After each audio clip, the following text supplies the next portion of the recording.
My name is Sarah, a 50-year-old office worker. My only daughter, Emily, graduated from college and started working. I thought that from now on, my husband John and I could live peacefully together.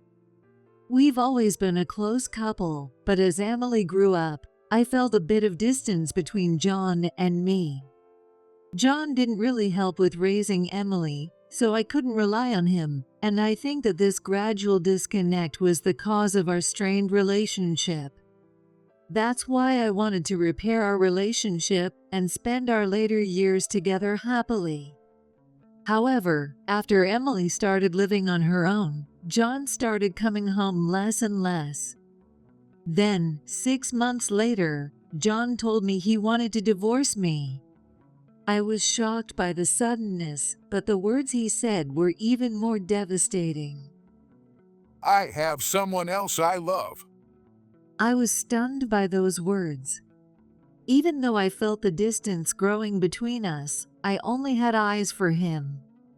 But when he said those words, my feelings cooled, and I no longer felt the need to stay married. So I agreed to the divorce without much fuss. Will you remarry after our divorce? Yes, I'll remarry. It's not that I dislike you or want to hurt you, but I want to live with the person I truly love. I see. Well, be happy. John looked a bit puzzled by my response. Aren't you upset? About what? Our divorce. You seem surprisingly okay with it. Well, I think I kind of knew. I sensed that your feelings had drifted away. Honestly, even when you said you don't dislike me, it didn't matter to me. The moment you mentioned divorce, I was completely over it. I see. I'm sorry for acting tough. I'll make sure to pay the alimony and leave you the house. Thanks. Actually, I have a 3-year-old child. What? I have a 3-year-old child with the person I'm going to marry. Are you serious? So, you have a child 20 years younger than Emily? Yeah, that's right. My new family is with them now, not here. With the house and alimony, you'll be fine, right? Yes, I'll have our divorce papers ready soon.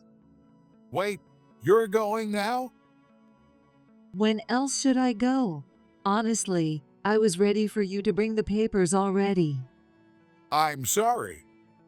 Let me go get them now, so please wait here. Also, please handle the transfer of the land and house titles and the alimony by the end of this week. If we can do the title transfer on Tuesday, that would be ideal for me since I have work commitments. Yeah, I understand, but everything is happening so fast. I'm the one who brought this up, and I can't keep up. That's because you approached me about the divorce with a half-hearted attitude, right? You've always been like that, testing me whenever we talk about something serious, like breaking up. But we're at an age where that kind of behavior just makes me lose interest. And hearing that you have a child just makes it worse. But you don't really want a divorce, do you? I told you, I don't mind. You really need to get it together. Just wait here. I'm going to get the divorce papers. You tend to change your mind quickly, and I don't want any last-minute changes. I hurried to get the divorce papers. And then, I had John sign them immediately. We're really getting divorced, right? John kept muttering to himself. I told John to leave the house within 5 days and kicked him out that day.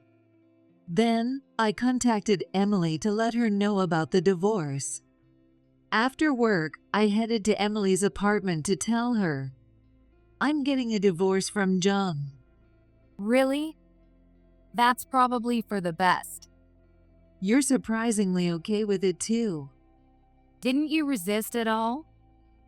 I just lost my feelings for him. And besides, he has a child. A 3-year-old. A child 20 years younger than me? Wow. I said the same thing. It's just ridiculous, isn't it? Ridiculous? It's creepy. But knowing Dad, make sure you get everything in writing. Why? Because Dad never keeps his promises, right? That's true. He's always been like that. He always says he forgot, but this isn't something he can forget about. John said he'd give me the house and alimony. Then make sure that's written down clearly. He'll probably say he never agreed to give you the house in a month. You're right. Even if it's in writing, he'll probably say something, but it's better to have it documented. Are you planning to live in that house? No, I don't plan to. John was the one who brought up the divorce, but when I agreed easily, he panicked.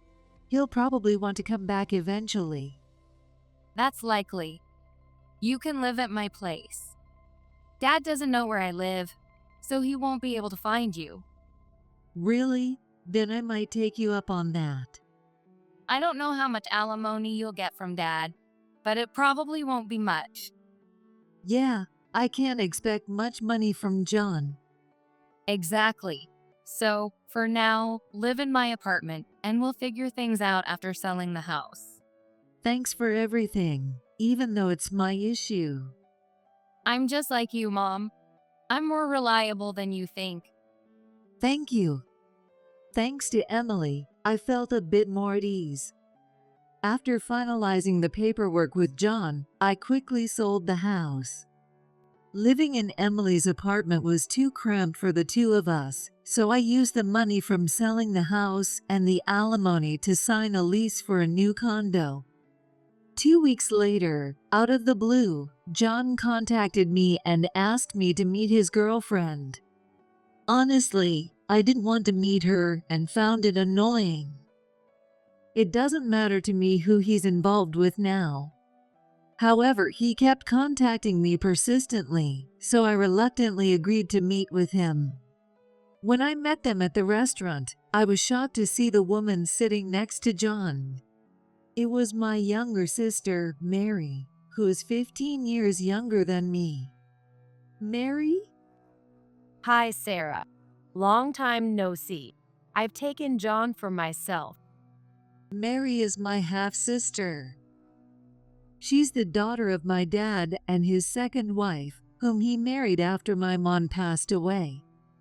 There's a significant age gap between Mary and me, so I don't have many memories of talking with her. Honestly, I've always thought of her more as a distant cousin than a sister. Before she was old enough for me to find her cute, I had already left home for college, so we didn't interact much. What does Mary want from me now? I hardly ever went back to my dad's house because I didn't want to intrude on their family. So, in essence, we're practically strangers. However, the fact that John is involved with Mary made me feel extremely nauseous and disgusted. Then Mary suddenly said something that made no sense. Hey, we don't have a place to live. Can you give us the house back? No way. Please, Sarah, can't you reconsider? I'm not reconsidering. Actually, I can't reconsider. John, you arrogantly said you would give me the house, and we documented it. It's legally mine now, and I've already sold it. So, you'll have to buy it back yourselves. Why would you do that? That house is full of our memories. Why sell it? I don't need memories with you. We're divorced now, remember? Do you think I'd miss our memories together? If anything, I don't want them. Please don't say that. Then Mary suddenly remembered something and raised her voice.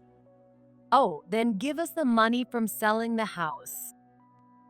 Of course not. Our agreement states $15,000 in alimony. The house and land are in my name, and no asset division. So, no matter what I do with my property, there's no way any money will come to you. What? I can't believe this. I'm glad I had everything in writing. John, you always change your mind. Emily told me that if I didn't get it in writing, there'd be trouble. Emily is smart, so John, hurry up and pay the alimony. Once you pay the alimony, we won't have any connection at all. So just pay it now. Wait a moment. Then Mary suddenly walked out.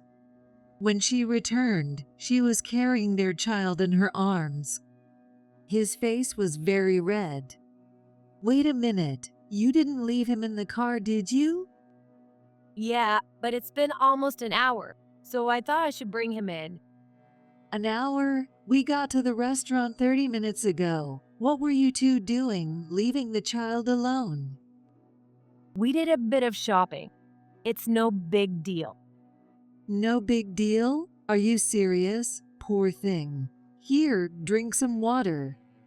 I gave the child some water, and he drank it eagerly. They can't even take proper care of their child. They must have been so focused on getting John that they neglected him.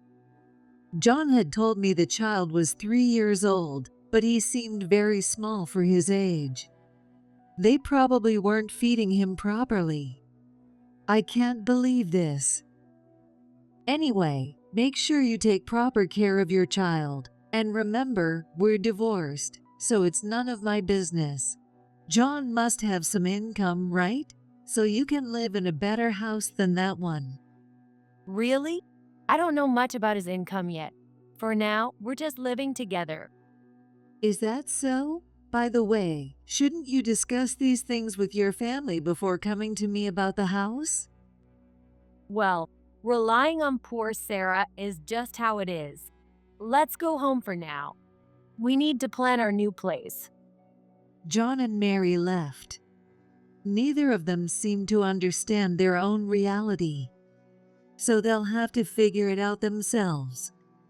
I smiled to myself and left the restaurant to go home. A month later, Mary contacted me. Sarah, I need to talk to you. She sounded pretty desperate, so I got Emily's approval and invited her to our condo. What is this place? It's bigger than our house. Mary was surprised as soon as she walked in. Emily and I live in a high-rise condo. I earn a decent salary, so living in a place like this isn't an issue. Plus, with the alimony and the money from selling the house and land, I have plenty of money. It might be a bit mean, but I invited her over to show off a little. It's not fair, Sarah. John doesn't have any money. You knew that, didn't you? Well, I did, but I didn't think it was necessary to mention. Actually, John's income was only around $2,000 a month. Combined with my salary, we managed, but John spent money recklessly despite his low earnings. And he never kept track of his income, so he often spent more than double what he earned in a month. Not knowing this fact, John probably thought he had a good income because they had been managing to get by so far. That couldn't be further from the truth. And Mary, relying on John's income, ended up quitting her job. So, when she found out John's actual earnings, she was shocked at how little he made. It's common sense to understand your partner's income before quitting your job, and living with John should have made it obvious how he spent money. Mary probably thought that because John spent money freely, he must have been wealthy. That's just her own fault. Did you make more money than John? Yes, after all, I'm 50 years old. At my age, you can earn a decent salary if you've been working long enough. How much are you making? I don't really like talking about money, but I make at least 3 times what John does. No way. You make that much? Otherwise, how do you think we managed to live with John's income? Then you should have made John face reality. He probably doesn't understand anything because you didn't tell him. John has a lot of pride, but he's also very sensitive. It was just too much hassle to tell him. And since we're a family, it didn't matter whose money it was, so I didn't see the point in saying anything. That's ridiculous. I can't believe this. I'm going to leave John. Besides, the child isn't even his. What? Really? Yes, I don't want to have a baby with an old man like him. I see. Well, that doesn't really matter to me, but you need to tell John yourself. It's not my business, but if he finds out, you might end up paying a lot in alimony for deception. If you think he's an old man, why did you get involved with him in the first place? The real father of my child abandoned us, so I had to raise the child alone. That meant I couldn't go out and have fun. So I thought I'd find an old fool to take care of us.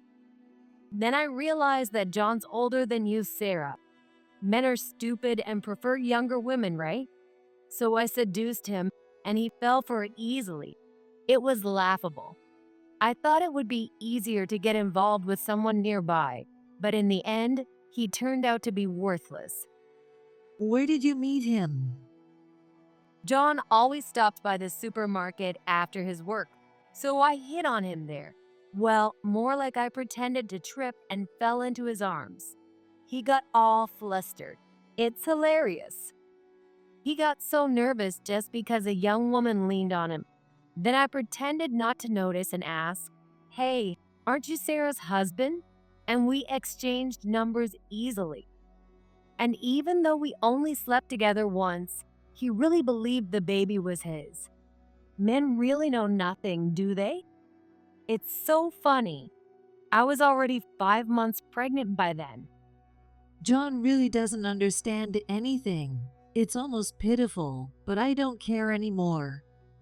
But it's surprising that you stayed married to such a loser for so long. You must have strange tastes. Well, you were dumb enough not to notice either. You've been with him for quite a while too, right? Yeah, but still. So, not noticing makes you even dumber. Marriage isn't something to be taken lightly. You can't just get married without knowing anything. Although, I can't really talk since I didn't realize you were having an affair with him. What the hell? This is so infuriating. Mary yelled, made a strange noise, and stormed out of the house. What was that all about? But really, John is just so clueless. It's exasperating. 2 weeks later, John showed up at my place. I hadn't told him where I lived, so how did he find out? As soon as he entered, the reason became clear. I followed you, so I figured out where you live. Do you realize that's stalking? That's literally a crime. Well, we were married, so it doesn't count. Whatever. What do you want? Mary dumped me. Really? I didn't know that. I pretended to be surprised. Then he started talking nonstop. She said the kid isn't mine, and when I got mad, she said my income was too low. You never said anything like that to me before, and I've always been able to buy whatever I wanted. So that can't be true. And yet, she blames me for her reckless spending. It's ridiculous, isn't it? Well, maybe. But I have you and Emily. Emily is definitely my child, and from now on, I'll be devoted to you too. What are you talking about? I even quit my job to focus on you guys. I'll be a stay-at-home dad, so you can count on me. Does John really think I don't know anything? Hey, I heard from Mary. What? I know everything from Mary. What do you mean by everything? You got fired, didn't you? I know Mary dumped you, but I also know you got fired. I can't believe you. But I couldn't help it. If I told you, there'd be no going back, right? Even if you didn't say anything, there's no going back. So, why did you get fired? Since I already know, just tell me the reason. The company had an issue with me having an affair, but the real problem was that I used company funds for my dates with Mary. They called it embezzlement. Don't you think the company is being stingy? It's not stingy at all. It's completely reasonable. Considering you were already relying on my income, what were you thinking? Using company money as well? What are you saying? You've always had a low income, so without my earnings, you couldn't afford the things you wanted. No offense, but someone who only makes $2,000 a month at over 50 years old isn't much of a loss to the company, even if they don't fire you. $2,000? What are you talking about? That's your salary. What? I kept quiet because I didn't want to hurt your pride, but your annual income is less than a third of mine. That can't be true. You never said anything like that before. That's why I didn't say anything. Even if your salary was low, we were a married couple, and I thought as long as we could manage our living expenses together, it didn't matter. But honestly, But if that's the case, it doesn't matter if my salary is gone, right? I can be a stay-at-home husband and take care of you too. You won't have to do any housework. Isn't that great? It might be great for you. Getting fired and staying home as a house husband sounds perfect for you. But you're the only one who benefits from that. You're old enough to take responsibility for your actions. But did I really say I wanted a divorce? Didn't I just ask if we should? In the end, you were the one who said you wanted the divorce, right? I still love you. You know, you said something like, "My family is Mary and the baby." You only think about yourself. And if you want to say I asked for the divorce, that's fine by me. But there's no way I'm taking you back. Don't say that. Oh wait, maybe I did say I wanted a divorce. I take it back. Let's get back together. At your age, it's not like you have many options. You can't remarry, and you don't want to spend your old age alone, do you? Let me give it back to you. Who would want to be with someone who got fired and has no money? You don't even have a place to live. No company will rent to someone with no income. Then let me stay here. Why are you being so heartless? I get it. You're hurt and trying to be tough because I betrayed you. But you don't have to be tough anymore. I'm back now. Can you stop already? You've been talking nonsense. We have a contract from our divorce, and that's all that matters. There's no way I'm getting back with you now. Don't say that, please. You're really annoying. Then, how about falling in love with me again? What? If we can't undo the divorce, you might still find love for me again since you loved me all this time. So let's fall in love again and enjoy our married life together with a fresh start. Emily is an adult now, so we can enjoy our retirement together in a new way. You really are something else. I've completely lost any feelings for you, and after the divorce, I realized that what I felt for you was pity, not love. After being together for so long, I just felt sorry for you. You made less money than I did, and no matter how hard you tried, your salary never went up. I felt I couldn't abandon someone so pitiful, but when you betrayed me, that pity vanished, and now I'm free. Our new relationship is that of strangers, so get out of this house. Why? Why did it end up like this? John collapsed in tears. At that moment, Emily came out of her room. Why? Because you betrayed us. Getting involved with Mary, who's closer in age to me than to you, is really disgusting. Emily, you're here too. You want your dad around, right? Did you hear what I just said? I said you're disgusting. You and Sarah have similar personalities. You're probably just pretending to be tough, right? I don't know why you think that, but we really don't need you. All my life, I thought you were the worst. You never looked at my test scores, and you ignored my drawings and letters I made for you.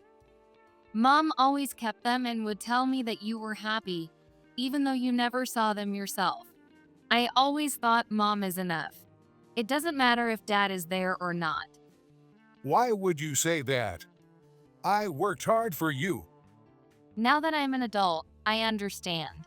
There are people who can make money and those who can't.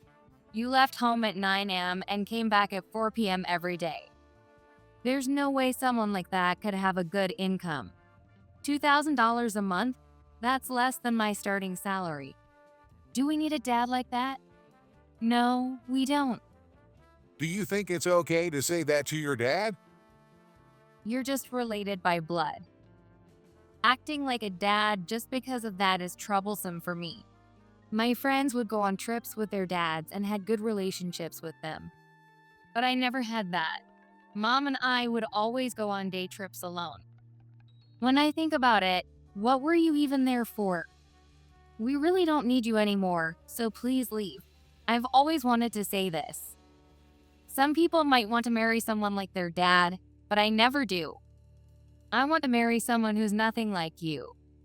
You were just a burden on Mom and me. That felt good.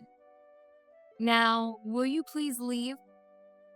With a cold expression, Emily told John. He was so shocked that he hurried out of the house. Seeing his shoulders shake, he was probably crying. Up until now, Emily had given up on John and never said anything to him. However, this time she clearly told him he wasn't needed, and while it was probably a huge shock for him, it was even sadder that Emily had to say such things. I don't know where John went or what he's doing after leaving the house, but the other day, Emily mentioned that she saw him working at a local supermarket while she was shopping. After getting fired from his company and being at a certain age, no company would hire him for a position, so he had to settle for part-time jobs. His family home is in a distant rural area, but John, who grew up in an education-focused household, hated it there. Normally, one would return to their family home, but he likely couldn't bear the thought of going back and hearing their complaints.